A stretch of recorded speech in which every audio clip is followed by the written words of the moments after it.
আল্লাহ কি বলছেন? আল্লাহর কথা শুনেন, ইন্নামা ইয়ামুরু মাসাজিদাল্লাহি মান আমানা বিল্লাহি ওয়াল ইয়াউমিল আখির ওয়া আকামাস সালাতা ওয়া আতাজ যাকাতা ওয়া লাম ইয়াখশা ইল্লাল্লাহ।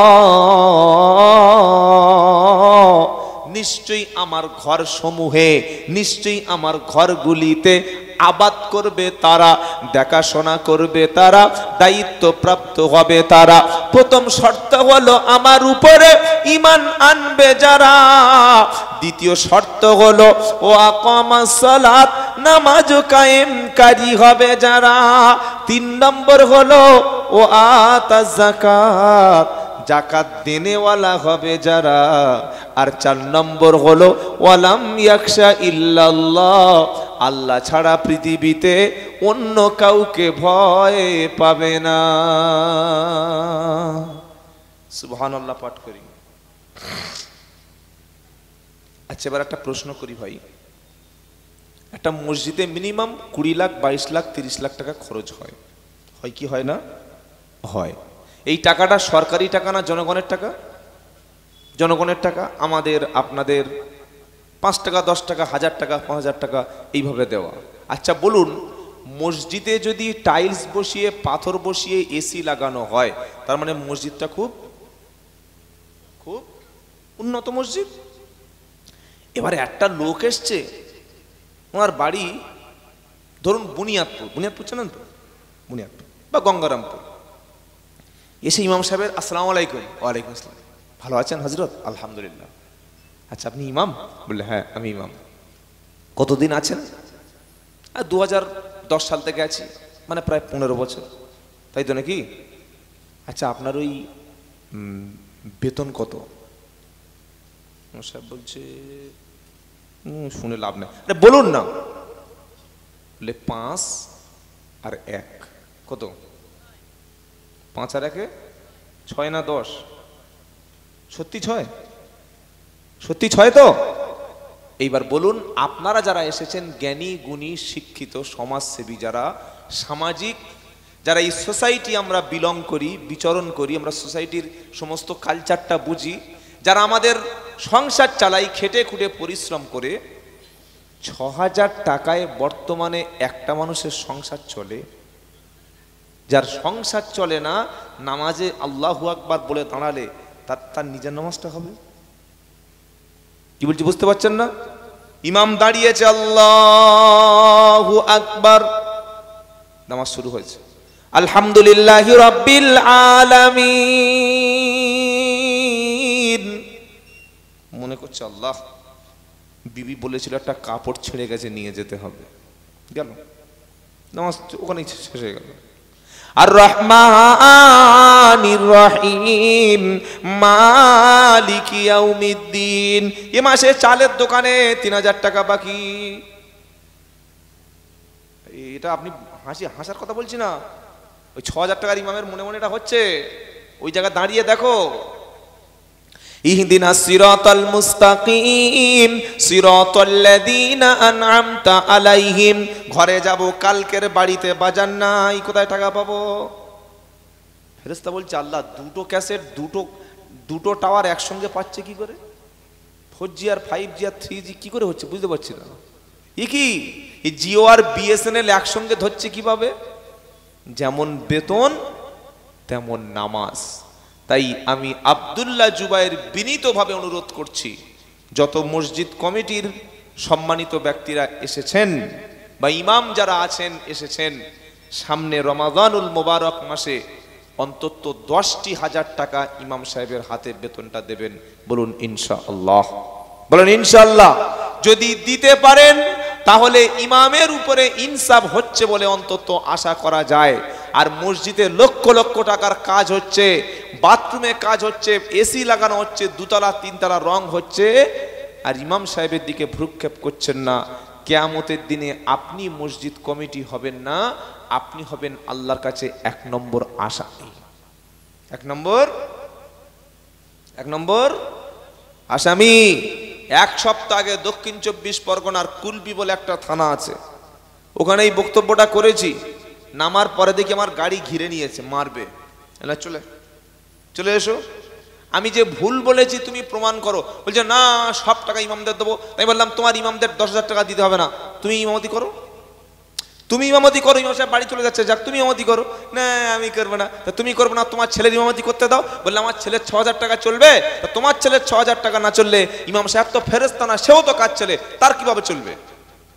এই ইনসাফটুকু করতে শিখুন।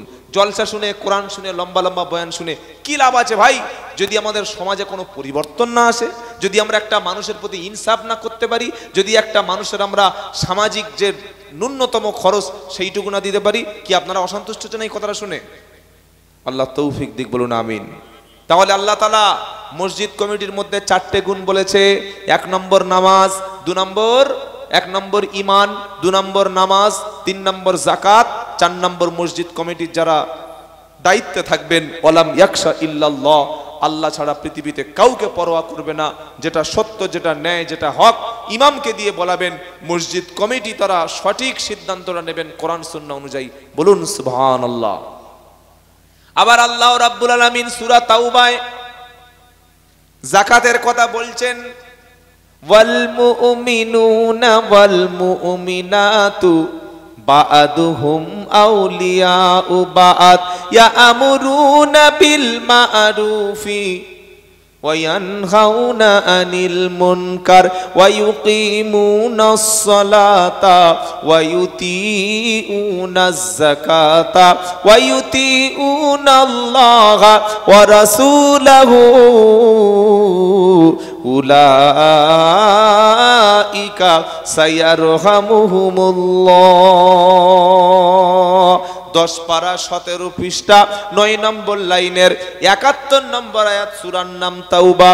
ওয়াল মুমিনুনা ওয়াল মুমিনাতু বা'দুহুম আউলিয়াউ বা'দ।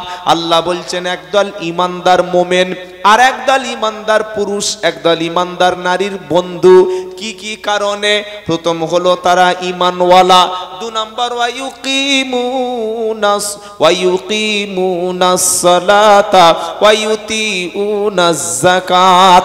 একদল ইমানদার পুরুষ, একদল ইমানদার নারীর বন্ধু, তারা নামাজ কায়েম করে, পরস্পর তারা যাকাত প্রদান করে। এখানেও যেখানে নামাজ সেখানে জোরে বলেন যাকাত। আর 3 নম্বর হলো ওয়া ইয়া'মুরুনা বিল মা'রুফি ওয়া ইয়ানহাউনা আনিল মুনকার। সৎ কাজের আদেশ করে, অসাধু কাজ থেকে মানুষকে বিরত রাখে। আল্লাহ বলছে এই কাজটি যারা করে উলাইকা সায়ারহামুহুমুল্লাহ, ওরা আল্লাহর রহমতের, আল্লাহর দয়ার চাদরের নিচে আশ্রয় পাবে। জোরে বলুন সুবহানাল্লাহ। আবার সমস্ত নবীদেরকে আল্লাহ বলছেন, সমস্ত নবীদেরকে আমি আল্লাহ একই নির্দেশ দিয়েছিলাম, ওয়াজআলনাহুম আইম্মাতাই ইয়াহদুনা বিআমরিনা ওয়া আওহাইনা ইলাইহিম ফিলাল খায়রাত ওয়া ইকামাস সালাতি ওয়া ইতাআজ যাকাত ওয়া কানু লানা আবিদিন। 17 পারা 1 নম্বর লাইন 73 নম্বর আয়াত, সূরার নাম হজ। আল্লাহ বলছেন আমি আল্লাহ, সূরা আম্বিয়ার 73 নম্বর আয়াতে আল্লাহ বলছেন আমি সমস্ত নবীদেরকে বানিয়েছিলাম ইমাম, নেতা। নেতা কারা? কারা কারা কারা ছিলেন? নবীরা। আসল নেতা তো বিশ্বনবী মুহাম্মদ মুস্তাফা সাল্লাল্লাহু আলাইহি সাল্লাম। জোরে বলুন না সুবহানাল্লাহ। আমরা যতই বলি আমার নেতার চরিত্র ফুলের মতো চরিত্র, তোমার নেতা দিনের বেলা একরকম, রাতের বেলা আরেক রকম। একটা নেতার নাম বলুন যে নেতা জীবনে মিথ্যা কথা বলে নাই, যে নেতা জীবনে জেনা করে নাই, যে নেতা কোনোদিন গরিবের হক নষ্ট করে নাই, যে নেতা কোনোদিন খুন করে নাই, যে নেতা কোনোদিন মানুষের 1 টাকা সম্পত্তি মারে নাই। এরকম একটা নেতা আমাদের এলাকায়, আপনাদের এলাকায়, গোটা ভারতবর্ষে, গোটা পশ্চিম বাংলায় খুঁজে পাওয়া যাবে? খুঁজে পাওয়া যাবে? নেতা তো তিনি যিনি বিশ্ব নবী মুহাম্মদ মুস্তাফা সাল্লাল্লাহু আলাইহি সাল্লাম। আল্লাহ বলছেন আমি নবীদেরকে বানিয়েছিলাম নেতা, বানানোর পরে কি বললাম, ওয়াজআল্লাহুম আইম্মাতান ইয়াহদুনা বিআমরিনা ওয়া আওহাইনা ইলাইহিম ফিলাল খায়রাত। সমস্ত নবীদের বললাম তোমরাই হলো নেতা, আর তোমরা সমাজের ভালো ভালো কাজগুলো করবে আমার নির্দেশে। বলুন সুবহানাল্লাহ। ভালো ভালো কাজ সব নবীদের নির্দেশ দিয়েছেন, আর প্রত্যেক নবীকে আল্লাহ দুটি নির্দেশ দিয়েছেন। জোরে বলেন কটা? কটা? দুটি। কি কি? ওয়া ইকামাস সালাত ওয়া ইতাআজ যাকাত। সব নবীদের আল্লাহ বলেছেন নামাজ কায়েম করো আর কি যাকাত দাও। নামাজ এবং যাকাত প্রত্যেকটা নবীর উপরে বাধ্যতামূলক ছিল। সুবহানাল্লাহ। তাহলে নামাজ এবং যাকাত সম্পর্কে একটা ধারণা তৈরি হয়ে গেল। চলুন যাকাত কাদের উপরে দেওয়া ফরজ এটা এবার জেনে নিই। কত টাকা থাকলে, কত পয়সা থাকলে, কতটা স্বর্ণ থাকলে, কতটা সম্পত্তি থাকলে আপনার উপরে যাকাত ফরজ? আমাদের অনেক মানুষ আছে টাকা কাছে নাই, ব্যাংকে আছে, লক্ষ লক্ষ টাকা জমিয়ে রেখেছে, যাকাত দেয় না। রমজান মাসে সকলে বলল ভাই আপনার উপরে যাকাত ফরজ হয় নাই? বলে না না। কি বলছেন, এত টাকার মালিক? বলছে কই আমার হাতে টাকা আছে। টাকা নাই, সব টাকা ব্যাংকে রেখে দিয়েছি। কাছে নাই কিন্তু ব্যাংকে রেখেছি। এই চালাকি দ্বারা আল্লাহকে কি আপনি কি মনে করেছেন? কি বুঝলেন? যাকাত কার উপরে ফরজ? যদি কোনো ব্যক্তির কাছে 7.5 ভরি স্বর্ণ বা সোনা থাকে, এর কম না, অথবা 52.5 ভরি রূপা, মানে প্রায় 600 গ্রামের মতো রূপা যদি থাকে, চাঁদি যদি থাকে, তার উপরে যাকাত ফরজ। 7.5 ভরি সোনা নাই, 600 গ্রামের মতো 52.5 ভরি রূপা বা চাঁদি নাই, কিন্তু 52.5 ভরি বা প্রায় 590 গ্রাম বা 600 গ্রাম রূপো বা চাঁদির যে মূল্য, যে টাকাটা বাজারে হয়, ধরুন 55 থেকে 60,000 টাকা বর্তমান একটা অ্যাপ্রোচ ধরলাম, যে 52.5 ভরি রূপোর দাম 55-60,000 টাকা। এই পরিমাণে রূপা নাই, কিন্তু এই পরিমাণে ক্যাশ টাকা তার বাড়িতে আছে বা ব্যাংকে আছে। তাহলে সোনা থাকলে যাকাত 7.5 ভরি, সোনা যদি না থাকে 52.5 ভরি রূপা। সোনা নাই, রূপা নাই, কি আছে? জোরে বলেন। টাকা আছে, তার উপরে কি যাকাত দেওয়া কি ফরজ। দেবেন কিভাবে? তাহলে যাকাত কটা জিনিসের পেলাম? 1, 7.5 ভরি স্বর্ণ। 2, তিনি সোনার মালিক নয়, চাঁদি বা রূপার মালিক, প্রায় 600 গ্রাম, তার উপরে যাকাত ফরজ। সোনাও নাই, চাঁদি বা রূপা নাই, কিন্তু তার কাছে ওই রূপার পরিমাণ, চাঁদি পরিমাণ প্রায় 55-60,000 টাকা অ্যাপ্রোচ তার কাছে আছে, তার উপরে যাকাত দেওয়া না। শুধু থাকলে হবে না, আবার কয়েকটা শর্ত আছে, খুব ভালো করে লক্ষ্য করুন। যেহেতু সামনে রমজান মাস, আমরা অনেকে যাকাত দিই, ভুলভাল হিসাব করে যাকাত দিয়ে বসি। টাকা আছে, ওই টাকাটা আপনার কাছে 1 বছর থাকতে হবে। কতদিন? জোরে বলেন। গত বছর রমজান মাসে আপনার কাছে ছিল 2 লাখ টাকা, আর এই রমজান আসছে 2025, আপনার কাছে আছে ওই 1 লাখ টাকা। কতদিন পড়েছিল? 1 বছর।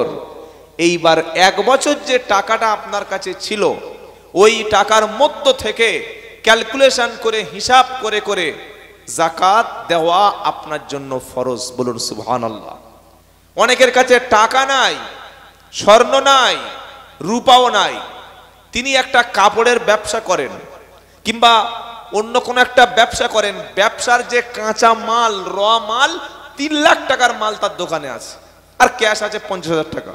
তার মানে কত টাকার মাল আছে? ক্যাশ 50 আর মাল 3 লাখ, তাহলে কত আছে? 3.5 লাখ। যে মালটা বিক্রি করছে, কিনছে, কাঁচা মাল যেটা দোকানে স্টক আছে, ওই মাল আর ক্যাশ টাকা দুটো অ্যাডজাস্ট করে হিসাব করে ওর পার্সেন্টেজ বার করতে হবে, এটারও যাকাত দিতে হবে। কি বলছি মনে থাকবে ইনশাআল্লাহ। যারা ব্যবসায়ী ভাই আছেন, ধরুন আপনি একটা চালের ব্যবসা করেন, আপনি একটা কাপড়ের ব্যবসা করেন, কাপড় আপনার দোকানে রমজান মাসে 5 লাখ টাকার কাপড় আছে, আপনি 5 লাখ টাকার কাপড় খরিদ করেছেন বাজার থেকে, আর কাছে আছে ক্যাশ 1 লাখ টাকা, তাহলে কত টাকার মাল আছে? 6 লাখ। এই 6 লাখ টাকার মধ্য থেকে হিসাব করে আপনাকে জাকাত দিতে হবে। বললে হবে না আল্লাহ 1 লাখ টাকা আছে, আর এই যে 5 লাখ টাকার মাল তুলেছেন, কি বলছি বুঝতে পারছেন না? এটারও জাকাত। এছাড়া যদি কেউ দামি ঘড়ি কেনে, দামি মোবাইল কেনে, একটা মোবাইল কিনলো OnePlus বা একটা কি আইফোন কিনলো 2 লাখ টাকা দিয়ে, যত দামি সামগ্রিক হোক তার জাকাত নাই, কিন্তু ওটা যখন ব্যবসার মধ্যে যাবে তখন জাকাত আছে। কি বলছি বুঝতে পারছেন ভাই?